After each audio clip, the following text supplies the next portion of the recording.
Mesdames, Messieurs, bonjour et bienvenue à cette émission spéciale consacrée à l'actualité politique et gouvernementale du moment.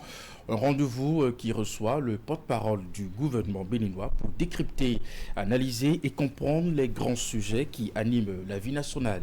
Wilfried Léandre Mbedi est bien notre invité et avec lui, nous reviendrons sur les grands faits qui font la une au pays, les récentes déclarations de l'ancien président Boni Yayi ainsi que les réactions qu'elles ont suscitées, le retrait de Maître Renaud Agbodjo de la scène politique et ses conséquences sur la crédibilité du scrutin présidentiel à venir. Nous évoquerons également les décisions phares du dernier Conseil des ministres, notamment les remboursements de cotisations des ex-militaires, un geste fort de reconnaissance, ainsi que la construction de nouveaux lycées techniques et écoles normales supérieures, symbole de l'investissement du gouvernement dans l'avenir éducatif du pays. Monsieur le porte-parole, bonjour.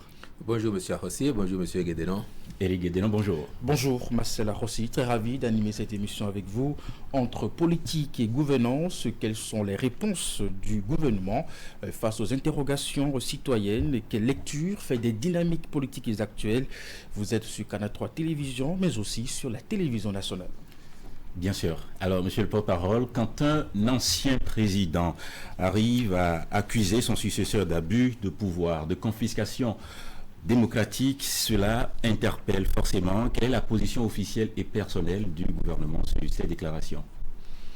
Votre question n'est pas tout à fait juste, Monsieur Rossi, parce que au lieu que de parler d'un ancien président, vous devriez plutôt parler d'un chef de parti. Et en tant que tel, sa déclaration est forcément partisane et subjective. Ça n'est pas le fait d'un ancien président de la République détaché de la vie politique qui interviendrait comme un sage qui voudrait essayer d'aider à remettre les pendules à l'heure. Mais chacun est témoin de ce que le président Boni Yayi reste un acteur de la scène politique, qui par ailleurs, dans les circonstances actuelles, voit son parti empêtré dans des querelles existentielles internes et forcément, je pense, est à la recherche d'un bouc émissaire plutôt que d'assumer les responsabilités qui sont les siennes dans les déboires que son parti connaît actuellement. Vous êtes d'accord que devenir chef de parti politique et agir en tant que tel n'enlève pas le titre d'ancien président de la République qu'il est? À tout le moins, cela crée de la confusion. Et sur le sujet de l'espèce, par rapport auquel le président Boni Yayi est intervenu, chacun sait très bien que c'est le président du parti, les démocrates, qui est intervenu et non l'ancien président de la République du Bénin. Monsieur le porte-parole du gouvernement, on voit bien votre position sur ces accusations, mais quand nous voyons ce que dit le président du parti, les démocrates, il vous accuse de mettre en place un mécanisme pour déstabiliser sa formation politique, pour débaucher ses députés. Est-ce que le Bénin serait devenu, comme le dirait Patrice Talon il y a quelques années en arrière, une république bananière? Je disais il y a quelque temps à certains de vos confrères que tous ceux qui ont connu le président Boni Yayi aux affaires de 2006 à 2016 ne seraient pas surpris d'entendre les déclarations qui sont les siennes, sachant que c'est le président qui nous a habitués à n'être responsable de rien, sauf quand les choses allaient relativement bien et qu'il pouvait s'en attribuer le mérite. Mais chaque fois que ça n'allait pas ou qu'il y avait une décision critique, il n'était pas au courant. Vous devez vous en souvenir. S'il n'était pas en brousse, c'est que carrément, il n'était pas au courant. Donc la faute, c'est toujours sur les autres. Dans le cas d'espèce, celui qu'il a lui-même désigné comme candidat à la candidature, puisque finalement sa candidature n'a pas été validée, donc celui qu'il a désigné comme candidat à la candidature explique sa disqualification de la course par des dysfonctionnements internes à son parti. Des députés, donc des membres éminents du parti, mettent en cause la gestion qui en est faite en évoquant de véritables problèmes à l'interne.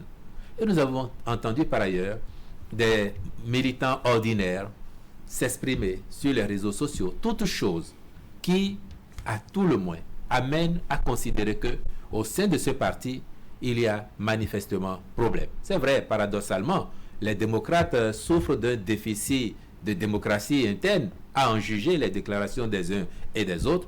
Et quand vous avez ce cocktail en place, je pense que le sens de responsabilité commanderait que l'on se remette en cause et que l'on se demande qu'est-ce que j'ai pu mal faire qui nous a conduit à ça, plutôt que, encore une fois, d'aller chercher des boucs émissaires ailleurs. Maintenant, si ça ne va pas dans votre parti, parce que c'est mal géré, ou bien pour une raison ou une autre, les gens sont mécontents de vous, et veulent s'exoder pour aller voir ailleurs, ça c'est un autre débat. Et puis il y a une multitude de partis politiques aujourd'hui sur la scène qui seront sans doute disponibles, que ce soit FCBE, RN, MOEL, UPE, BR ou autres MPL, qui pourraient peut-être accueillir, sait-on jamais, des déçus qui voudraient migrer ailleurs, voir si l'herbe y est plus verte. Pourquoi Patrice Talon n'a pas été favorable justement à la demande de Boni Yayi? Dans sa déclaration, il dit qu'il a demandé au chef de l'État de mettre tout en œuvre pour garantir la participation de sa formation politique aux élections présidentielles. Mais je suis convaincu que vous, M. Guédéno, vous savez que ça n'est pas le rôle du chef de l'État d'administrer les querelles internes au parti Les Démocrates pour l'aider à prendre part aux élections, dès lors que les instances en charge de l'organisation des élections se sont prononcées, ont constaté que le dossier soumis par le duo LD n'était pas complet, et donc ce duo n'a pas pu être qualifié du fait des problèmes du parti. Il n'appartient pas au chef de l'État d'aller résoudre les problèmes d'un parti politique, qui plus est d'un parti politique d'opposition. Donc c'est une demande malvenue. Si effectivement le président Boni Yayi a fait cette demande au chef de l'État, je n'en suis pas informé, le chef de l'État ne m'a pas mis dans la confidence, mais si effectivement le président Boni Yayi a pu faire cette demande, je connais à peu près la réponse que le président Talon lui aurait faite. Il lui aurait simplement dit amicalement: Monsieur le Président, vous savez que ça n'est pas de mon ressort. Monsieur le porte-parole, beaucoup estiment que ces déclarations sont à tout le moins de nature à influencer l'opinion publique à l'approche du scrutin présidentiel. Mais comment est-ce que le gouvernement compte garantir et maintenir la sérénité du débat démocratique? Aujourd'hui, je pense que l'opinion, nos concitoyens dans leur grande majorité, ont une préoccupation. C'est comment nous faisons tous ensemble pour que la dynamique de développement qui a commencé à s'observer au Bénin se prolonge le plus longtemps possible. Ils disent: nous avons commencé à faire des sacrifices. Parfois, ils ont été durs, éprouvants même, mais au moins nous avons la satisfaction de voir les résultats. Et ils veulent que cela se prolonge. Donc, ils sont moins préoccupés par les querelles de personnes, voire les querelles intrapartisanes. Et à ce propos, que l'objectif soit d'influencer l'opinion ou de remettre en cause le processus, à mon avis, les Béninoises et les Béninois n'en ont que chaud. Alors, vous ne pensez pas que ces tensions traduisent un déficit de confiance entre les anciens acteurs et les nouveaux acteurs que vous êtes? Non. À partir du moment où les anciens acteurs dont vous parlez sont encore en position partisane, donc jugés partis, on va dire, dans le dossier de l'espèce, cela pourrait fausser l'appréciation que l'on aurait. On aurait eu droit à un chef d'État totalement détaché de la vie politique, qui intervient parce qu'il y a une situation conjoncturelle, que le propos serait différemment perçu et apprécié. Or, nous avons affaire encore une fois à un acteur politique qui ne peut pas se détacher de cette qualité qui est la sienne depuis quelques années et prétendre, dans un dossier qui le concerne au premier chef, qu'il n'intervient pas en tant que tel, mais plutôt qualité ancien chef de l'État. Donc, s'il y a un souci de lisibilité, je crois que c'est encore à M. Boni Yayi qu'il faut demander de clarifier les rôles et les personnages pour que nous sachions qui nous avons en face et comment nous jugeons. Quand on suit la chronologie des faits, monsieur le porte-parole du gouvernement, est-ce qu'il ne serait pas aussi naïf de ne pas penser que le gouvernement n'a rien à voir dans ce qui arrive comme malheur au Parti Les Démocrates? Nous sommes en politique et nous savons que en arrière-plan, on arrive à tisser des ficelles et à mettre l'adversaire en difficulté. Ah, mais vous m'apprenez des choses là. Moi qui suis en train de faire cette expérience, je n'ai pas encore appris qu'il était possible de faire ce que vous suggérez. Donc, peut-être qu'on pensera aller à votre école pour apprendre des choses. Mais dans le cas de l'espèce, vous dites la chronologie des faits. J'observe comme vous et je suis ce que vos organes nous donnent à lire pour comprendre l'actualité. Quel aurait été le moment idéal pour des gens qui ne sont pas contents de s'exprimer? Encore que, quand j'écoute les uns et les autres, j'ai le sentiment que, à l'interne, certains avaient déjà commencé à sonner l'alarme depuis un moment. Bon, peut-être qu'ils ont considéré que, n'ayant pas été entendus, ils avaient une occasion en or de se faire enfin entendre.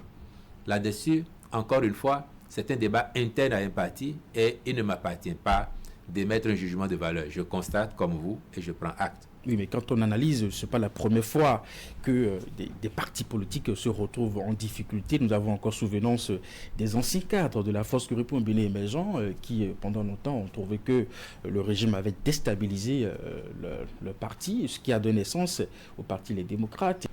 Mais vous faites comme si vous n'avez pas entendu mon ami et frère, le député Kamawa Sangari, dire avec un sourire de contentement, lorsqu'il était reçu par votre éminent confrère Hébert Wimbo, combien eux, ils avaient déjà travaillé à déstabiliser la majorité présidentielle, et ils donnaient encore au président Talon un sursis de quelques jours, quelques semaines, pour qu'il jouisse de sa majorité en attendant l'éclatement. Bon, au moins, voilà un aveu public de ce que les gens ont tenté des choses, parce qu'ils savent que, comme chez eux, au sein de la mouvance, nous avons aussi nos problèmes.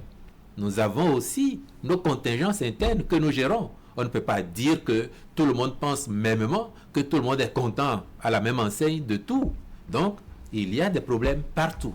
Après, c'est comment on les gère. Et comme nous, on sait qu'il y a des problèmes chez nous, comme il y en a dans toutes les chapelles, et qu'on sait que des gens travaillaient à nous déstabiliser, puisqu'ils l'ont affirmé publiquement, et tout le monde a entendu, on a travaillé à gérer les mécontentements, à gérer les positions, et à essayer de trouver le profil le plus consensuel possible, qui fédère tout le monde, même si tout le monde n'est pas a priori satisfait. Au moins, ils se disent, il n'y avait pas mieux à faire, il n'y avait pas mieux comme profil, et donc, on s'aligne. Bon, nous, on a réussi à faire ça. Si en face, ils n'ont pas réussi, ceux qui voulaient nous déstabiliser, ils n'ont pas réussi à gérer leurs propres contradictions internes, et que c'est eux qui sont déstabilisés, ils aillent chercher les responsabilités à leur niveau, pas à notre niveau. On aurait pu être victime de leur entreprise de déstabilisation, puisque vous les avez entendus publiquement le dire. Si nous, alors, imaginons le schéma contraire. Si c'est la mouvance présidentielle qui, à l'heure où nous parlons, avait implosé, parce que des députés, des maires, au dernier moment, venaient à dire, nous, on n'est pas satisfait de la gestion que font nos chefs de parti, on n'est même plus satisfait du président Patrice Talon, donc nous claquons la porte. Et qu'à l'heure où nous parlons, c'est la débandade au sein de la mouvance présidentielle. J'en vois qui, comme mon ami Kamawa Sangari, plus que du rire, du sourire de contentement, rirait aux éclats en se disant, bon voilà, c'est bien fait pour eux, ils n'ont pas su prendre les mesures pour sécuriser leur majorité, elle a éclaté, tant pis pour eux. Bon, nous, on ne dit pas tant pis pour les autres, parce qu'on sait combien c'est douloureux ce qui leur arrive. Justement, et le chef de l'État, Patrice Talon, a plusieurs fois affirmé que M. Boni Yayi est toujours son ami, qu'ils sont des amis, qu'ils s'appellent, qu'ils communiquent souvent. La présidentielle, c'est dans plus de 5 mois, pour ne pas dire 6. Est-ce que le président Patrice Talon va aider son ami? Sur quel plan? Sur quel plan? Pour préserver le dialogue. Oh, le dialogue est préservé. Je suis sûr qu'ils restent des amis. Et s'ils veulent se parler encore aujourd'hui, ils vont se parler. Après, il faut distinguer l'amitié des affaires républicaines. La République, elle fonctionne selon des normes. Et la République, ce n'est pas toujours les sentiments. L'ami peut même avoir la volonté d'aider son ami, mais la République lui impose de lui dire, sur ce sujet-là, ma compétence ne peut s'affirmer. Donc, ce que tu me demandes dépasse le cadre de l'amitié. Elle concerne la République et la République m'impose une certaine posture vis-à-vis des sujets. Donc, il le lui dirait en toute amitié. Oui, monsieur le porte-parole du gouvernement, dans les déclarations du président du parti les Démocrates, il revient sur ce déficit de démocratie que votre régime a instauré à la tête de l'État. Pour lui, il pense que pour Patrice Talon, tout le monde doit être dans la mouvance, comme on le dit, dans les rangs. Bon, on ne se lassera jamais de rappeler que c'est encore le président Boni Yayi qui, dépité de notre pratique démocratique à un moment donné, pendant qu'il était aux affaires, nous a affublé du qualificatif démocratie d'escafé pour dire que ça n'était pas une démocratie. Et donc, implicitement, il fallait oser faire des réformes pour asseoir véritablement les bases d'une démocratie mature. Cela a commencé. Et c'est vrai dans la difficulté parce que nous étions habitués à se laisser aller. Donc ça a commencé à se corriger. Et il devrait plutôt se réjouir de ce que nous ne soyons plus cette démocratie d'escafé qu'il déplorait. Maintenant, De là à dire que le président Talon voudrait qu'il n'y ait plus d'opposition parce qu'on aurait instauré un régime démocratique particulier sans opposition, non. Il doit vous souvenir que le 28 juillet, lorsque le chef de l'État a rencontré les jeunes, il leur a dit un peu sa perception des choses aujourd'hui, à savoir que pourquoi, après moi, Patrice Talon, les acteurs politiques ne se retrouveraient pas tous ensemble pour s'occuper du développement du Bénin. Parce qu'il considère que les querelles qu'il a pu avoir, lui, avec son prédécesseur, n'auraient plus de raison d'être une fois qu'il n'est plus là, n'est-ce pas? Si demain, M. Ouadani est président de la République, il y a des gens qui sont opposés au président Patrice Talon pour des raisons particulières, lesquelles disparaîtront avec le départ du président Talon du pouvoir. Donc pourquoi ces personnes ne feraient pas bloc autour du nouveau président pour continuer l'œuvre de développement du pays? C'était ça, peut-être, mais c'était ça la réflexion du président Patrice Talon. Il a pu la réitérer à M. Boni Yayi, j'en conviens. Bon, de là à ce que lui comprenne que le président Talon ne voudrait pas qu'il y ait de l'opposition pour lui, il vient de passer 9 ans et demi à gérer l'opposition, parfois même la résistance, la perversité, toutes choses qui ont conduit parfois à des violences dont personne n'oublierait les effets. Et c'est en 7 mois qu'il voudrait se faire l'économie d'une opposition. En 7 mois? Non, il ne reste que 7 mois pour le président Patrice Talon. Et s'il a pu gérer ça pendant 9 ans et demi, ce n'est pas pour 7 mois qu'il demanderait de lui épargner l'existence d'une opposition. Par contre, c'est un plaidoyer qu'il fait pour la suite.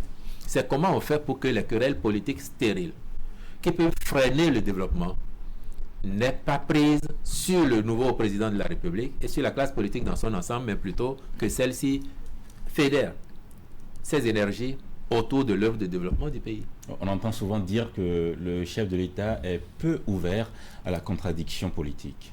Ah bon? Moi, je suis à ses côtés depuis 9 mois maintenant, 9 ans maintenant. Je pense qu'il suffit d'avoir des arguments. C'est pas quelqu'un qui refuse la discussion, la contradiction, au contraire. Et vous qui l'avez vu parfois de près, vous savez bien qu'il aime qu'on le challenge même. Donc, il est plutôt ouvert à ça. Mais si vous n'avez pas d'argument, bon, autant ne pas vous approcher parce que vous savez que ces arguments vous mettraient en déroute. Ne croyez-vous pas à ce stade actuel et avec l'allure que nous avons devant nous là, la montée des discours de division?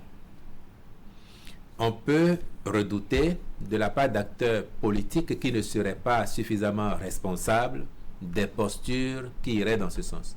Mais j'ai la conviction que chacun étant maintenant convaincu de ce que les choses sont à leur bonne place, que ceux qui ont rempli les conditions prévues par les tests se sont qualifiés pour prendre part aux compétitions, pendant que ceux qui n'ont pas rempli les conditions n'ont pas pu être qualifiés et que c'est de l'ordre normal des choses. J'ai la conviction qu'avec cette constatation, chacun comprendra que le pays étant au-dessus de nos personnes, il devra œuvrer à son bien-être et que nous n'avons rien à gagner à travers des querelles ou des violences inutiles. Donc j'ai foi que le Bénin ne revivra plus jamais. Alors, les séquences douloureuses et malheureuses des années écoulées, étant entendu par ailleurs que, encore une fois, chacun est convaincu aujourd'hui, l'opinion sait au moins que ce qu'il se passe dans un parti, c'est le fait des responsables de ce parti et pas le fait du gouvernement. Les règles auxquelles vous faites allusion, c'est bien entendu la réforme du système partisan, le code électoral, qui aujourd'hui dans son application pose de sérieux problèmes pour le principal parti de l'opposition. Et la conséquence est que nous allons vers l'élection présidentielle sans cette formation politique-là. Est-ce qu'en définitive, cette réforme, en réalité, n'est pas à revoir? Mais nous avons plusieurs partis politiques. Plusieurs. Et c'est un seul qui, de façon particulière, vit des difficultés par rapport à l'application ou la mise en œuvre des dispositions du code. C'est ce qui est plus étonnant. Il se trouve que ce sont vos opposants. Dans ce cas, non. Dans ce cas, il faut interroger la vie interne de ce parti. J'ai noté il y a un parti qui soutient la majorité présidentielle qui, par exemple, n'a pas pu déposer ou a choisi de ne pas déposer de liste pour les communales et municipales. Pas pour des difficultés du code électoral. J'en sais rien. La présente à au créneau et à évoquer les raisons. Je vous ai dit que partout il y a des difficultés. Peut-être que ce parti gère mieux aussi ses contradictions que LD. Oui, ici, on pense que tout a été taillé sur mesure justement pour arriver à ce résultat. 28 députés, c'est exactement le nombre de députés que les démocrates disposent. Et il se trouve que, voilà, à la lisière de cette élection, un député s'échappe comme ça. Voilà, il est vraiment difficile pour le Et on se souvient, que tout ceci a été fait. qu'au lendemain du vote de ce code électoral, la question avait été déjà posée. Vous voyez, ce code électoral a fait quelque chose de chic, c'est qu'il a tenu compte de l'existant pour être actualisé. Si, en 2024, au moment où la loi était amendée, la majorité présidentielle, la majorité parlementaire avait fixé un seuil supérieur à 28, vous auriez conclu que c'était pour éliminer un parti. Or, cette majorité a agi en gentleman en considérant que la minorité parmi nous a un nombre d'élus. Nous veillons à ce que le seuil de quota qu'on va fixer ne soit pas supérieur à ce nombre. Donc c'est déjà une garantie qu'on a donnée à ce parti. Mais c'était trop juste.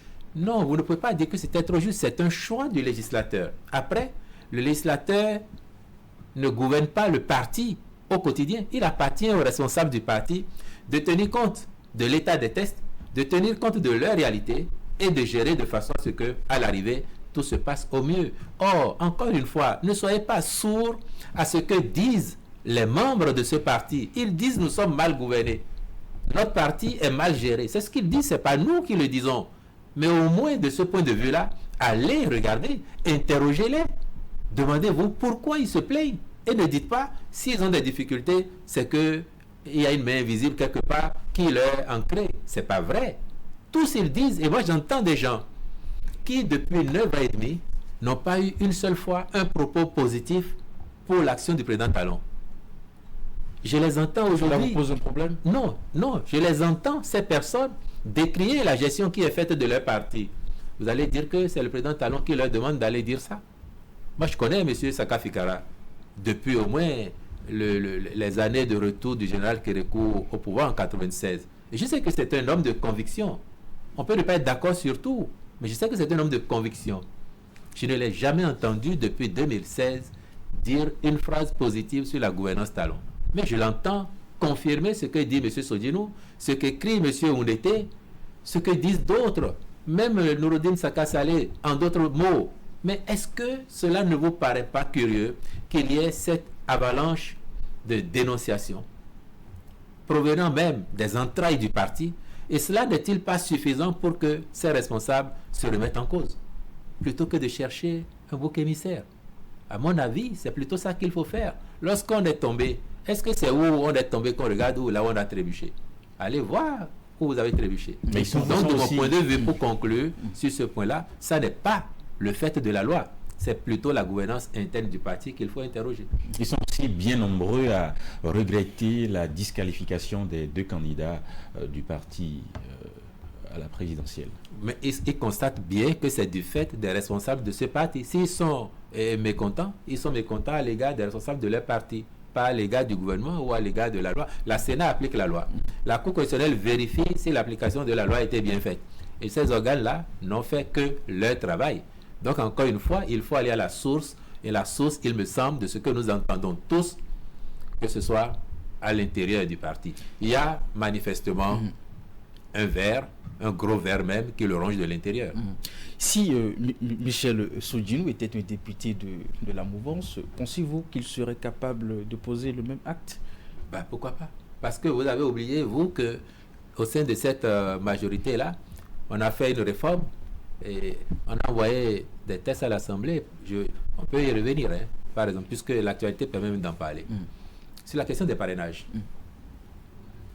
Lorsque on s'est rendu compte que le calendrier électoral tel qu'il est aurait pu être ordonnancé autrement pour plus d'impact, à savoir faire la présidentielle avant les législatives et municipales. Et c'est de toute logique. Parce qu'en général, comme l'élection présidentielle est la clé de voûte, on voudrait bien en démocratie que le chef de l'État élu puisse disposer d'une majorité pour gouverner. Ça peut arriver que ce ne soit pas le cas. Mais nous, quand on a fait les révisions de 2019, on a mis les législatives et municipales avant la présidentielle. Et on a voulu corriger. Le président de la République a expliqué, a même dit, s'il faut pour cela raccourcir mon mandat de 3-4 mois, moi je suis partant, pourvu que vous décidiez à l'Assemblée nationale. Les gens ont dit non, il faut maintenir le statu quo. Mais quand les tests sont partis, il y a eu des députés qui ont voté contre, non. Des députés de la majorité qui ont voté contre la réforme constitutionnelle envoyée. Et pourquoi vous pensez que s'ils avaient des motifs valables aujourd'hui pour faire ce que fait M. Sodjinou, ils ne le feraient pas? Ceux qui ont voté contre, ils ont eu des représailles. Mais cet acte n'est pas si nuisible à la mouvance présidentielle que l'acte que M. Sodjinou a posé. Il y a un aspect d'élection présidentielle. Il y a un aspect, des représailles dans le silence, la discrétion. Il y a un aspect des choses que vous ne voyez pas. Dans le contexte actuel, on va aux législatives, un parti peut avoir la majorité en janvier. Et puis en avril, un président de la République est élu et n'appartient pas au parti majoritaire. Il va avoir une opposition dodue à l'Assemblée nationale contre lui. Alors qu'idéalement, si on faisait la présidentielle avant, il y a une dynamique qui se crée et on le voit partout ailleurs. Et a priori, le président élu disposerait d'une majorité. Ça n'est pas le cas. Mais donc vous pensez que cet acte-là n'était pas aussi important? Et c'est pour cette raison que l'offre qui est donnée aux partis de conclure des accords de coalition parlementaire, des accords de gouvernance antérieurement au dépôt de leur dossier à la Sénat, cette offre est intéressante. J'ai entendu des gens s'interroger sur pourquoi LD n'a pas fait d'accord, pourquoi FCBE a fait et a pu obtenir des parrains. Regardez, on est à une fin de cycle. Il y a des gens qui ont fait l'opposition à Patrice Talon, qui peuvent se dire légitimement, n'ayant pas vocation à demeurer dans l'opposition, nous ne pouvons pas, a priori, nous opposer à celui qui viendra après lui. Et puis, celui qui viendra après lui peut sortir de nos rangs. Un instant, s'il vous plaît. Celui qui viendra après lui peut venir de nos rangs. FCBE peut gagner la présidentielle. Si LD avait validé son dossier, il peut être en position de gagner la présidentielle, n'est-ce pas? Mais si ces partis qui aujourd'hui sont dans l'opposition avaient gagné et devaient avoir face à eux une assemblée majoritairement acquise au pro-talon, comment ça se passerait? Donc, conclure des accords, a priori, leur garantirait d'avoir avec eux des alliés pour les aider dans leur gouvernance. C'est aussi ça à l'esprit. Certains ont saisi l'opportunité, d'autres non. Nous ne faisons que constater. Monsieur le porte-parole, l'autre sujet que nous avons envie d'aborder avec vous, c'est le retrait de Maître Renaud Agbodio, qui interroge sur la vitalité du pluralisme politique. Ce geste est-il, selon vous, un acte de lassitude, de désillusion ou de protestation silencieuse? Je n'émettrai pas de jugement de valeur là-dessus. Il appartiendra aux militants LD d'apprécier. Je les lis du reste et les entends sur les réseaux. Mais pour nous, cela ne fait pas s'arrêter la République. Et puis j'ai noté que même d'autres membres du parti, comme d'autres acteurs, ont pris acte et ont appelé à la poursuite du processus électoral qui est en cours. Certains y voient, et vous l'entendez plusieurs fois, je suis sûr, le signe d'un climat politique verrouillé, mais très verrouillé. Oh, pas du tout alors, pas du tout, puisque d'autres se sont qualifiés dans les mêmes circonstances. Ceux qui n'ont pas réussi à se qualifier, ils ne peuvent pas prétester de ce que les choses seraient verrouillées. Vous êtes dans une classe et la moyenne de passage c'est 12 sur 20. On fait d'autres classes où c'est 10 sur 20. Si vous ne réussissez pas à avoir les 12, bon, certains peuvent dire tel prof il est trop sévère, il est avare en autres. C'est pour ça que je n'ai pas réussi à tirer mon épingle du jeu. Mais ceux qui arrivent à s'en sortir, ils font comment? C'est du même ordre. Il y a des règles. Si vous les satisfaites, vous avancez. Si vous ne les satisfaites pas, vous redoublez. Et en l'espèce, c'est ce qui s'est passé. Je crois que chacun est en capacité de comprendre ça. Avec le retrait de Maître Agbodio, justement, de la vie politique, est-ce que pour vous, ce processus électoral aura toute sa crédibilité? Mais pourquoi pas? Vous dites le retrait de Maître Agbodio, qui jusqu'à la nuit où il a été désigné par Boni Yayi, n'était pas un acteur politique connu. Et surtout pas un acteur politique majeur. Donc en quoi sa seule personne va cristalliser le débat politique à ce point. Vous avez un instrument pour mesurer les acteurs politiques majeurs?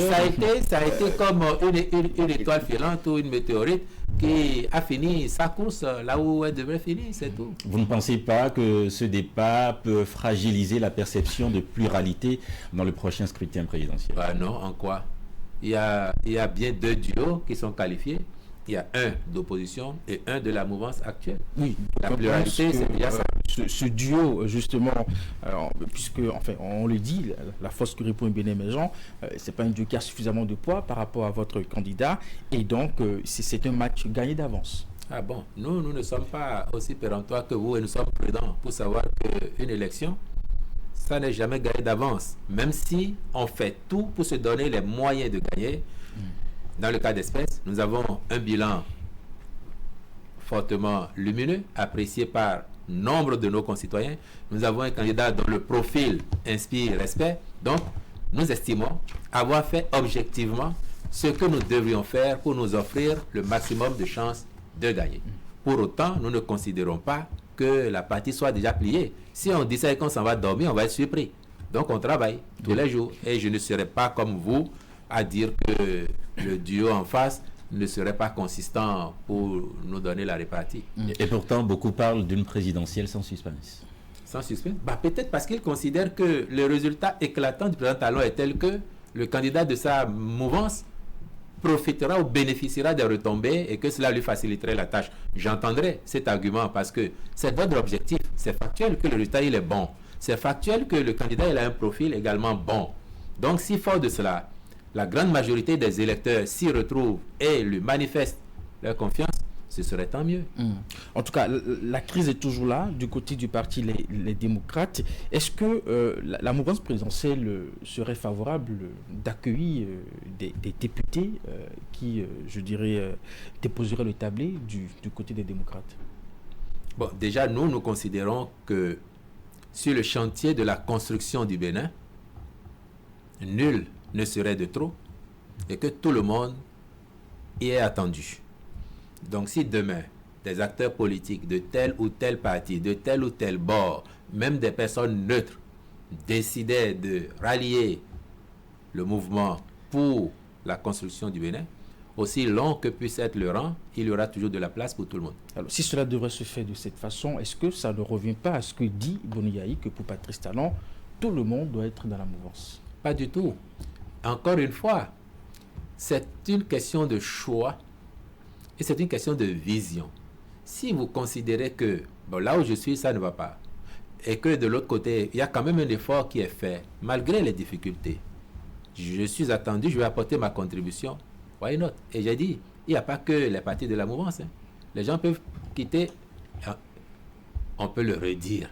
Est-ce que nous n'avons pas été, nous, sous la menace de l'explosion de notre majorité, ainsi que l'a affirmé le député Kamawa Sangari? Ça aurait pu nous arriver. Mais non, ça arrive à un autre. Les gens peuvent partir de là demain, se retrouver à la CBE. Ils peuvent se retrouver au BR, à l'UPR. Comme des gens peuvent partir, et vous le voyez tous les jours, des gens qui partent du BR, de l'UPR pour aller vers d'autres rives. Ils restent toujours dans la famille. Ils restent dans la famille. D'autres sont également attendus s'ils estiment que enfin ils veulent y prendre place. Et alors, personnellement, est-ce que vous aimez bien l'idée du chef de l'État selon laquelle on pourrait avoir une grande famille politique où tout le monde travaille pour le développement, pour la bonne santé de ce pays, ensemble? Il y a des pays qui ont expérimenté cela, qui l'expérimentent encore. Et puis, vous avez des modèles? Et puis ça produit du résultat. Ce que dit le chef de l'État, ça n'est pas dans l'absolu qu'il n'y ait plus du tout d'opposition. Il concède bien qu'il puisse y avoir l'opposition, mais que le débat politicien ne soit pas stérile au point d'annihiler les efforts de développement. Donc, si dans son propos, il veut que les gens, pour l'objectivité qu'ils doivent avoir dans l'appréciation du chemin que fait le Bénin, et qui est le fruit des efforts de tout le monde, quelles que soient les obédiences politiques, ils peuvent considérer que on va faire l'économie des querelles stériles pour nous mettre ensemble dans une dynamique, pourquoi pas? Après plusieurs années d'attente, le gouvernement a relancé le remboursement des cotisations dues aux ex-militaires. Pourquoi ce dossier a-t-il connu un si long blocage, monsieur le porte-parole? Un si long blocage parce que vous avez dû relever dans le compte-rendu qui en a été fait que c'est à la suite d'une action judiciaire que cela avait été suspendu. Je précise que ce sont des militaires partis volontaires de la fonction publique et ça remonte à une trentaine d'années maintenant, sous l'effet des programmes d'ajustement structurel que le pays a connu. Et donc, parce qu'ils ont fait des cotisations dans la perspective de leur retraite, mais qu'ils n'ont pas atteint les 15 ans minimum pour avoir droit au moins à une pension de retraite proportionnelle, il faut, conformément au test, leur faire un remboursement. Certains ont pu avoir.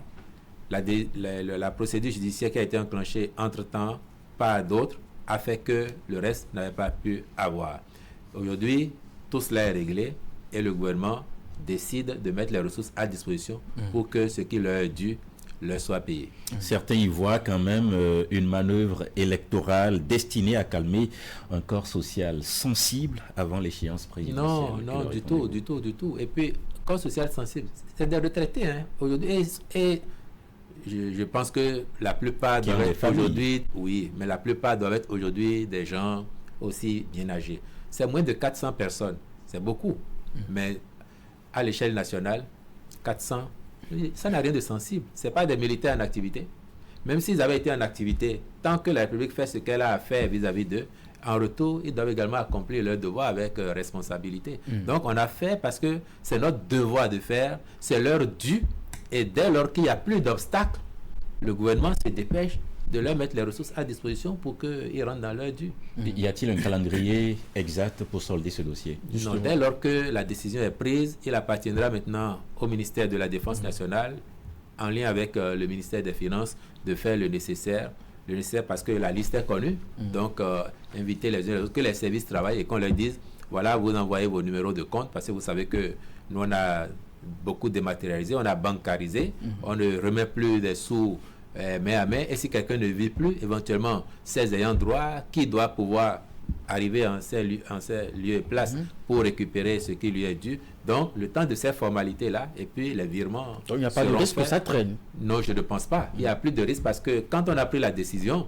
en même temps, l'incidence financière a été validée. La décision comporte déjà l'incidence financière qui se chiffre en centaines de millions quand même. Donc, il n'y a plus d'obstacles. Parce que le reste, c'est les procédures administratives. À nos PP et même des allers-retours au niveau de l'administration publique. Mais déjà, on a déjà épargné ça. Allez vérifier, vous allez voir que on a soulagé les retraités qui ont passé du temps au service de l'administration, et la même chose commence pour les privés au niveau de la CNSS. On les a aujourd'hui soulagés d'un certain nombre de formalités que nous-mêmes nous trouvons trop redondantes ou pas dignes du Bénin de 2025. Ils font beaucoup de procédures aujourd'hui en ligne, même la preuve de vie. Ils ne sont plus tenus de se déplacer pour qu'un agent constate qu'ils sont en vie. Donc, on a déjà fait beaucoup d'efforts. Et ceci, sur un dossier comme celui-là, on ne va pas nous-mêmes remettre en cause tous les efforts qu'on a déjà faits pour faciliter la vie à ces personnes. Et quel enseignement parler de la restauration d'une confiance abîmée entre l'État et ses anciens serviteurs? Ah oui, j'imagine que le fatigué d'attendre ou même dépité, il y en a parmi ces ex-agents de l'État qui ont dû se dire, bon, ça n'arrivera plus jamais. C'est ça. Et s'ils en arrivent là, forcément, la confiance se serait érodée. Et là, d'apprendre un matin que, en fait, leur État ne les avait jamais oubliés, que les gens travaillaient dans l'ombre pour que le dossier aboutisse, c'est quelque chose qui, oui, effectivement, peut être de nature à les rassurer de ce qu'ils peuvent toujours faire confiance à leur pays. Et quel enseignement l'État tire, justement, de ce dossier pour que de telles situations, justement, ne se reproduisent plus à l'avenir? Non, cette situation, le fait que ça ait traîné, c'est indépendant de la volonté de l'État. Ça n'est pas l'État qui a engagé l'action judiciaire, qui a suspendu le paiement. Parce que, notez bien, le paiement était fait à partir du greffe de Cotonou. À partir du greffe de Cotonou. S'il y a eu une action judiciaire, ce n'est pas la faute à l'État. Donc l'État lui-même est soulagé qu'on aboutisse enfin à une solution qui permette à ceux qui attendent encore de pouvoir enfin disposer de leurs ressources. On parle quand même de beaucoup d'argent, des centaines de millions, j'imagine. Quelle garantie d'équité et de transparence le gouvernement donne-t-il aux bénéficiaires? Chacun sait ce qu'il doit prendre. C'est exactement ce que vous avez cotisé qui vous est retourné. Donc, Pas plus, pas moins. Non, pas plus, pas moins. Donc, personne ne risque d'être brimé Entre-temps, le coût de la vie a évolué. Il faut réévaluer. Monsieur Arossi, je vous entends bien et je vous souhaite que lorsque vous déposez votre argent à la banque, je vous souhaite que le matin la banque vous appelle pour dire nous avons multiplié par 3, 4, 5, 10 votre avoir dans nos livres parce que le coût de la vie a évolué. Le gouvernement annonce la construction des lycées techniques et scientifiques et écoles normales supérieures. Comment le gouvernement compte-t-il concilier la construction de ces infrastructures et le droit aux communautés de disposer de leurs terres, en tout cas pour les autres qui sont concernés? Non, là justement, sur la décision passée en conseil mercredi dernier, ce n'est pas encore la construction. Nous avons annoncé la construction de lycées scientifiques et d'écoles normales supérieures. Ici, c'est les phases préparatoires qui vont déboucher sur... Et il faut remplir certaines conditions. Et elles concernent justement la prise en compte des droits des personnes affectées. C'est pour ça qu'on parle de plan d'action de réinstallation des personnes. Donc, les gens qui ont pu être affectés parce que, d'une manière ou d'une autre, ils se trouvaient dans l'emprise des projets, ou bien qu'on a dû les déposséder de leurs terres, ou bien des gens qui avaient des activités économiques sur le terrain, qui vont être déplacés. Les normes aujourd'hui nous demandent de prendre tout cela en compte. Et c'est pour cette raison que cette décision a été prise. Ça veut dire que nous franchissons un palier supplémentaire qui nous conduit à la mise en œuvre effective du projet. Il y a eu beaucoup de projets qui ont nécessité ces dernières années quand même le déplacement de certaines communautés. Mais une question se pose souvent, comment le gouvernement fait-il l'arbitrage entre le progrès et la justice sociale? On parle souvent de compensation dérisoire. Non, on a toujours... Il y a des normes. Ce n'est pas que nous fixons arbitrairement. Il y a des normes en la matière. En fonction de là où le projet se mène, selon que l'on soit en ville ou en campagne, selon que l'on soit en bordure de voie, en race campagne ou en profondeur, les critères ne sont pas les mêmes. Tout ça est basé sur des tests et des pratiques. Maintenant, j'entends très bien ce dont vous voulez parler. Ça n'est pas du tout la même chose que l'affaire de Togben ou bien quand on a voulu déposséder, quand on a exproprié pour Glodjibé. Dans notre pays, vous devez savoir que la spéculation foncière est quelque chose qui a cours parce que nous n'avons pas fait le choix dès les premières années d'indépendance comme d'autres de décréter que la terre appartient à l'État. N'est-ce pas? Si vous étiez l'État et que vous venez exproprier ce studio sur lequel il y a peut-être 20 parcelles, les 20 propriétaires ou présumés propriétaires ayant acheté chacun la parcelle à un moment différent, quelqu'un l'a peut-être acheté 1 million de francs CFA, un autre a peut-être mis 15 millions de francs CFA, un autre encore 30 millions de francs CFA. Je suis convaincu que si vous étiez l'État, en regardant de près, vous n'allez jamais dire que vous payez à la personne ce qu'elle a payé au vendeur spéculateur. Sinon, c'est la boîte de Pandore que vous ouvrez. Aujourd'hui, à Togben, dans les sections qui ne sont pas concernées par ces projets-là, vous avez une flambée sur le foncier à cause des aménagements que l'État fait. Nous, on a sorti un décret. Ça se passe comme ça. Il y a un décret qui a fixé, qui a donné les indicatifs de prix. Bon, si vous allez acheter et que demain, l'État a besoin de l'espace, vous allez espérer que l'État vous remette ce que vous avez donné au vendeur, alors même qu'il a encadré les prix dans la zone. C'est de ça qu'il s'agit. Donc, soyez rassurés qu'on tient compte au mieux des intérêts des personnes ou des acteurs qu'il y a dans les emprises des projets que nous menons. Le gouvernement assume-t-il que certains projets de développement peuvent temporairement fragiliser certaines communautés locales? Oui, mais ça, c'est pas tout au monde. Après, c'est comment nous faisons en sorte de prendre en compte au mieux les intérêts de ces communautés, de les concilier avec l'impératif de développement, d'amélioration des conditions de vie générales pour tout le monde. Mais en la matière, pour l'image que nos concitoyens ont, c'est que ça a toujours été douloureux pour les communautés quand l'État s'engage dans ce processus. Oui, parce que... Comment on applique les tests et pour que le citoyen qui se retrouve dans ce genre de situation, in fine, ne se dit pas, oui, l'État ne m'a pas broyé, c'est vrai, l'État a besoin de ce domaine, mais ça s'est plutôt bien passé. On a des exemples où ça s'est vraiment très mal passé pour nos concitoyens. Déjà, le citoyen, quel que soit le pays auquel il appartiendrait, si vous le prenez en pareille situation, il aimerait que ce soit sa perception des choses qui s'applique. C'est ça. Celui qui a acheté sa parcelle à 30 millions, mais du fait de la spéculation, il aimerait bien, s'il y a un projet de l'État qui arrive, qu'on lui paye 30 millions. Celui qui a construit sa maison sans permis de construire, alors même que pour prétendre au dédommagement en cas d'expropriation, il faut qu'il justifie d'un permis de construire. Or, vous savez qu'il y a plein de gens qui construisent sans permis. Celui qui a fait ça, si la situation advient et qu'on l'exproprie, il va s'attendre à ce qu'on le dédommage pour ce qu'il a investi dans son bâtiment. Lequel bâtiment, au terme de la loi, n'existe pas. Regardez dernièrement, quand il y a eu une opération dans Fiji-Rossé et Togmé environ, des centaines et des centaines, on est en 2025, des centaines et des centaines de chantiers engagés sans titre foncier. Sans titre foncier. Donc, on ne s'est même pas assuré de savoir si le plan va être exécuté.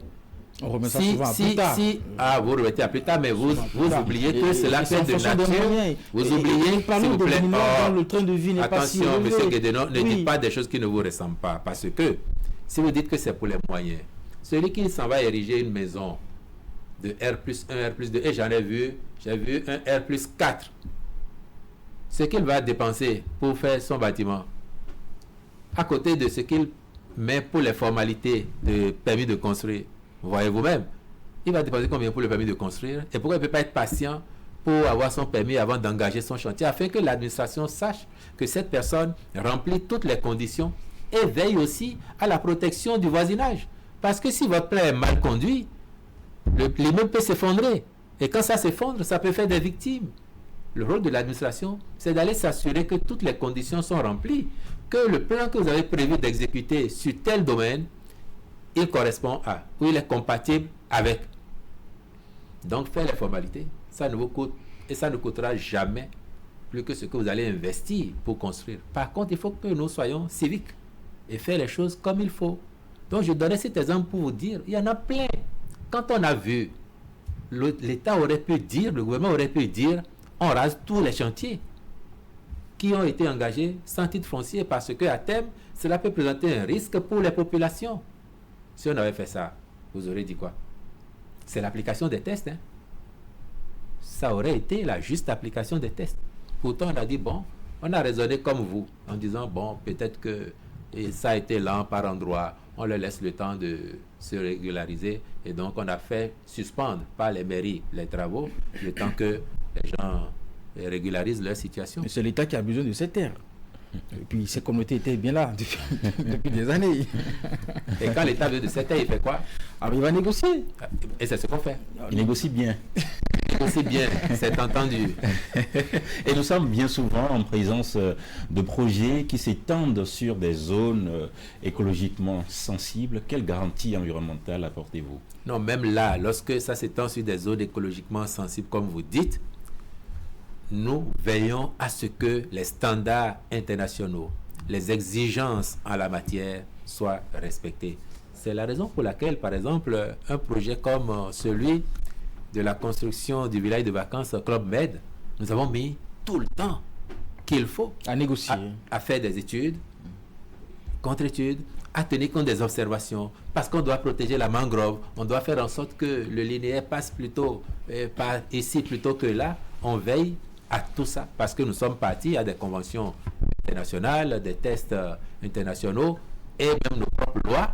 Donc nous veillons à ce que la dimension développement durable soit prise en compte dans nos projets. D'accord. Eric, je ne sais pas si vous avez C'est la une question. question Je pense que nous avons internationale. vidé tous les Mais sujets. à l'international, nous avons tous vu, et nous le constatons, le président Alassane Ouattara est en train de décrocher un 4e mandat en Côte d'Ivoire. Le président Patrice Talon va-t-il le féliciter bientôt? Oh, pourquoi pas? Et pourquoi pas? Peut-être même qu'il l'a déjà fait. Hein. Vous savez qu'il ne fait pas beaucoup de publicité autour de ces choses-là. Bon, sauf quelquefois, en fonction de la cible ou du moment, il peut le faire. Mais peut-être qu'il l'a déjà fait, puisque les résultats ont été donnés par les instances et personne ne conteste la réélection du président Ouattara. Merci, monsieur le porte-parole du gouvernement, d'avoir accepté notre invitation et d'avoir répondu à nos questions parfois directes, mais toujours citoyennes. Vous le confirmez, je suis sûr. L'actualité reste ouverte, le débat continue dans le calme, la transparence et la responsabilité. C'est ce que nous souhaitons. Merci à vous de nous avoir suivis. Eric, merci. Merci à vous, Marcel Rossi. À très bientôt. Merci à vous.